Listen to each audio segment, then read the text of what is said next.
we do not want to see like that. The NCP Jamaat মারছে, BNP ক্ষমতা এসে ওরা মারছে। It should be stopped now and now. এটা কুড়িগ্রামে কোন জায়গা হবে বুঝি না, বাট আমাদের দুই আসনে কোন জায়গাটা হস্তক্ষেপ নেই, ঠিক আছে? সুতরাং আপনারা মামলা নেওয়ার ক্ষেত্রে স্বচ্ছভাবে দেখবেন, ডাকবেন দুই গ্রুপে, ভুল হলে থাপড় দিয়ে ওনারা সিনিয়র নেতারা থাপড় দিয়ে ঠিক করে দিবে, বাট সমঝোতা থাকবে। কেউ যদি এক্সেসিভ করে, ক্রিমিনাল যে কাজ করে সেটার ব্যাপারে অ্যাকশনে যেতে হবে, যে দলের হোক। এটা হচ্ছে আমার নির্দেশনা, সবার মিলে আর কি দেখবেন বিষয়টা। তো সেকেন্ড কথা হলো যে আপনারা যারা এখানে আছেন, আপনারা এখানে প্রশাসনকে সহযোগিতা করবেন, ওনারা আপনাদেরকে সহযোগিতা করবে। সম্মিলিতভাবে রাজারহাট চমৎকার জায়গায় যাবো, একটা মডেল জেলা উপজেলা হবে, অন্য উপজেলা ফলো করবে। অলরেডি আমি খুবই খুশি হয়েছি, আমাদের উপজেলা স্বাস্থ্য কমপ্লেক্সের উনি আচ্ছা, উনি যেটা বলেছেন যে সবচেয়ে ভালো, ওনারা অনেক কাজ অ্যাডভান্স করেছে, আমি খুবই খুশি।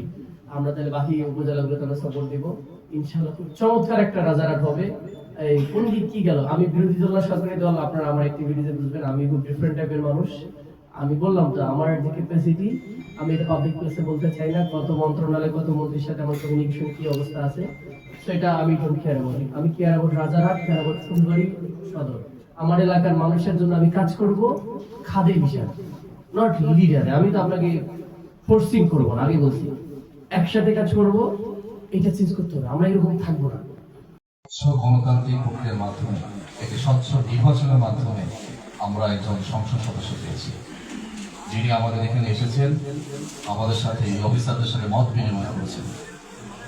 আসলে আমি অন্যান্য অফিসার আমার সাথে একমত হবে, আজকে আসলেই আমাদের জন্য আনন্দ। কারণ হচ্ছে আমাদের অনেক কিছু বলার ছিল, যেটা আমরা কখনো কাউকে বলতে পারি না। আপনারা জানেন যে এর আগে 5ই আগস্টের পরে উপজেলা চেয়ারম্যান ছিল না, এমপি ছিল না, ছিল হচ্ছে আমি উপজেলা নির্বাহী অফিসার এবং প্রশাসক। আমার অনেক কথা ছিল, অনেক মানুষ আমার কাছে আসে, আমি কাউকে কিছু বলতে পারি না।